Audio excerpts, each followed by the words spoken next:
you, Madam Deputy Speaker. And as one of the Vice Chairs of the All-Party Parliamentary Group on the Loan Charge, I would like to add my thanks to the members of the Loan Charge Action Group for all the work they've done in submitting evidence to us, and particularly to those few people who have worked their socks off in recent weeks in pulling together the report, the APPG report, which was released yesterday and is available online for anybody who wants to see it. I'm going to cover in my remarks I'm going to focus on the HMRC's communications with taxpayers that has led to many of the appalling stories that members across this House have and will relate today.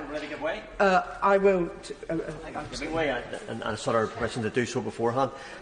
Many of my constituents from Strangford have the same problems that everybody else has referred to, as well as Honourable Lady has referred to. What they're asking for is the 6-month delay to the loan charge before the review. And does she share my concerns, and these are real concerns, of those who have purported to have committed suicide and deaths, and who are facing unbelievable bankruptcy, having to sell their homes? The effect upon people's health is enormous. Examples like that, one of them very tragic. We had the family of somebody who committed suicide, have already been mentioned today. And the stress is being well related by members today on behalf of their constituents. Can I just say that I knew very little about the issue until I met a group of my constituents. These are normal people.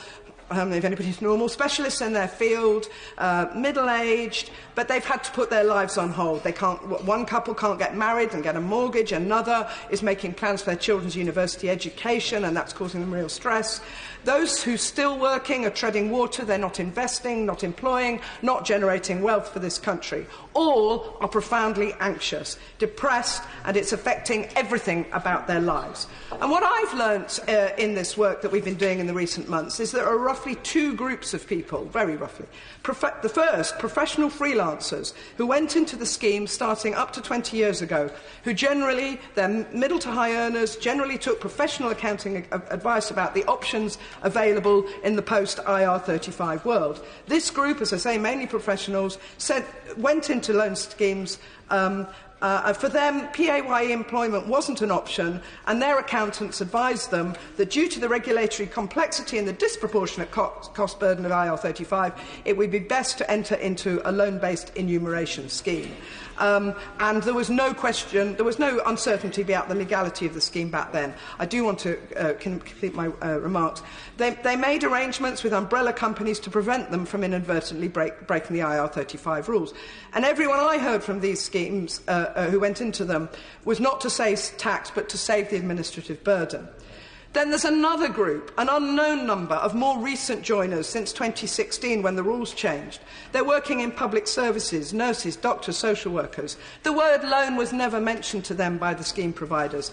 They generally didn't take separate professional accountancy advice. As they were signed up by a recruitment company who had links with the umbrella company, there appeared to be no choice, and quote, everyone we worked with was doing it. It's possible that many of these people don't know that they're caught up in this. Our inquiry evidence, I will if I get some time, our inquiry evidence shows that the HMRC were aware of these promoters, yet none have been investigated and prosecuted. Why is this? And why haven't they been chased? Now, the 45% non-refundable charge on all loans advanced during the period, unless the individual... there's a non-refundable charge, and unless the individual agrees to pay up front a figure calculated by HMRC, completely opaquely, and regardless of whether any such tax was legally due at the time, is going to have to be paid. It's effective from tomorrow. Anyone who's ever been employed through a structure could face a retrospective charge in this year, just about to close, 2018-19 tax year, and payable by January 2010. So all potentially liability, could be for many years, is all going to be rolled up into this tax year, whether or not you know what your liability is. Or indeed whether you are even aware that you have a liability. This cannot be within the spirit of natural justice. Now, how do people who do know about it know? Well, many of our inquiry respondents were notified of the loan charge in late 2018, some as late as this year. It's wholly inadequate given the life consequences of these demands. Standard letters are not going out.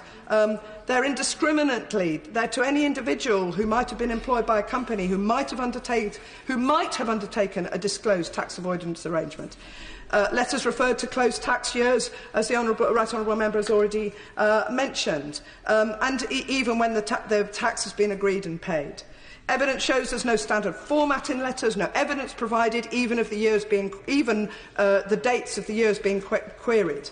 And by withholding this information, HMRC has failed in its duty of care to taxpayers who are unaware of their right to request disclosure. They face a greater retrospective penalty in a single year this year than might have otherwise been the case. Part of the belief that people were doing the right thing is that they believe loan charge arrangements were not taxable.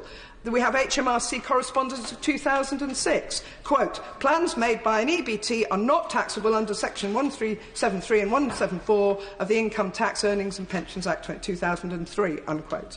And furthermore, the Rangers Supreme Court case, which remains the position in law.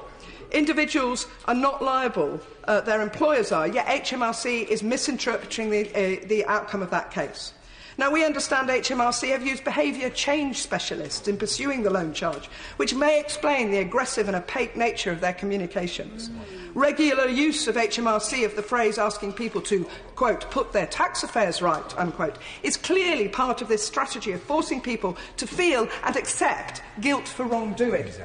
This is despite the arrangements that they used being entirely legal at the time.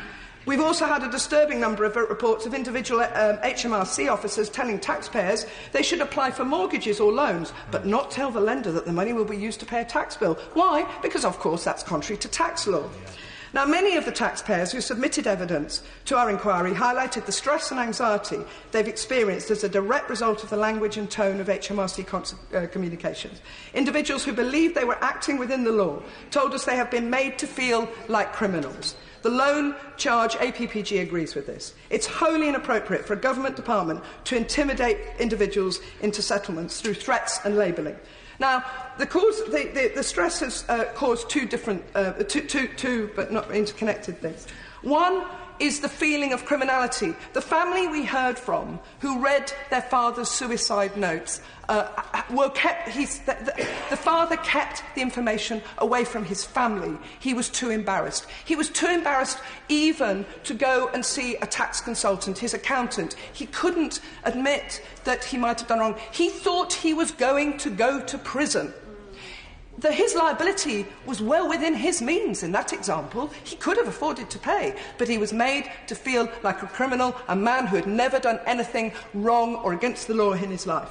And the others are the group of people whose homes are at threat, whose businesses are at threat, who are likely to be made insolvent. And they are, this is going to affect their whole lives, their whole families' lives, now and in the future. And for amounts that are often unjustified, unquantified, and unexplained. I will. She's making an excellent speech. Does she agree with me that there are three fundamental elements of the injustice here? The retrospectivity, which undermines basic principles of justice, the devastating impact on people's lives that she's described, ordinary people, and the contrast of the arbitrary approach to those people with sweetheart deals for the likes of Goldman Sachs. Does she agree the retrospectivity must be ended and the scheme must be reviewed? Yeah. We absolutely agree. The scheme needs a pause for at least 6 months. It needs a review by a qualified tax judge, completely independent of the government. And I'm also concerned that the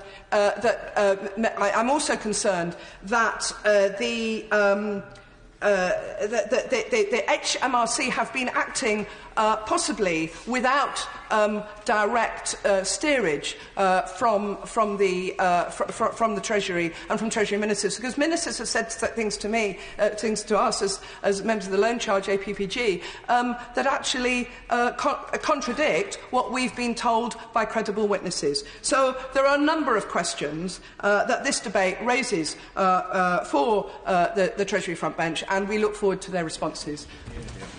Cheryl Gillen.